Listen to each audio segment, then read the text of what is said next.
ಧಾರವಾಡ ಸೌದತ್ತಿ ರಸ್ತೆಯಲ್ಲಿ ಚಾಲಕನ ನಿಯಂತ್ರಣ ತಪ್ಪಿ ಕೆಎಸ್ಆರ್ಟಿಸಿ ಬಸ್ ಪಲ್ಟಿ, ಒಬ್ಬರು ಮೃತ, ಹಲವರಿಗೆ ಗಾಯ. ಧಾರವಾಡ ಜಿಲ್ಲಾ ಆಸ್ಪತ್ರೆಯಲ್ಲಿ ದಾಖಲು. ವೀಕ್ಷಕರೇ ನಮಸ್ಕಾರ, ಸಿಟಿ ನ್ಯೂಸ್ ಕನ್ನಡ ಚಾನೆಲ್ಗೆ ಸ್ವಾಗತ. ನಾನು ನಿಮ್ಮ ಸಂತೋಷ್ ನಾಗಮ್ನವರು.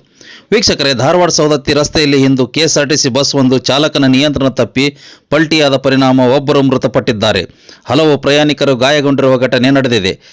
ಅಪಘಾತ ಸಂಭವಿಸುತ್ತಿದ್ದಂತೆ ಸ್ಥಳೀಯರು ತಕ್ಷಣವೇ ಸ್ಥಳಕ್ಕೆ ಧಾವಿಸಿ ರಕ್ಷಣಾ ಕಾರ್ಯ ಆರಂಭಿಸಿದರು. ಗಾಯಾಳುಗಳಿಗೆ ಪ್ರಾಥಮಿಕ ನೆರವು ನೀಡಿ 108 ಆಂಬ್ಯುಲೆನ್ಸ್ಗೆ ಮಾಹಿತಿ ನೀಡಲಾಯಿತು. ಬಳಿಕ ಗಾಯಾಳುಗಳನ್ನು ಹೆಚ್ಚಿನ ಚಿಕಿತ್ಸೆಗೆ ಧಾರವಾಡ ಜಿಲ್ಲಾ ಆಸ್ಪತ್ರೆಗೆ ದಾಖಲಿಸಲಾಗಿದೆ. ಪ್ರಾಥಮಿಕ ಮಾಹಿತಿಯ ಪ್ರಕಾರ ಕೆಲ ಪ್ರಯಾಣಿಕರಿಗೆ ಸಣ್ಣಪುಟ್ಟ ಗಾಯಗಳಾಗಿದ್ದು, ಇನ್ನು ಕೆಲವರಿಗೆ ವೈದ್ಯಕೀಯ ಮೇಲ್ವಿಚಾರಣೆಯಲ್ಲಿ ಚಿಕಿತ್ಸೆ ಪಡೆಯುತ್ತಿದ್ದಾರೆ. ಗಾಯಾಳುಗಳ ಆರೋಗ್ಯ ಸ್ಥಿತಿ ಸ್ಥಿರವಾಗಿದೆ ಎಂದು ಆಸ್ಪತ್ರೆ ಮೂಲಗಳು ತಿಳಿಸಿವೆ.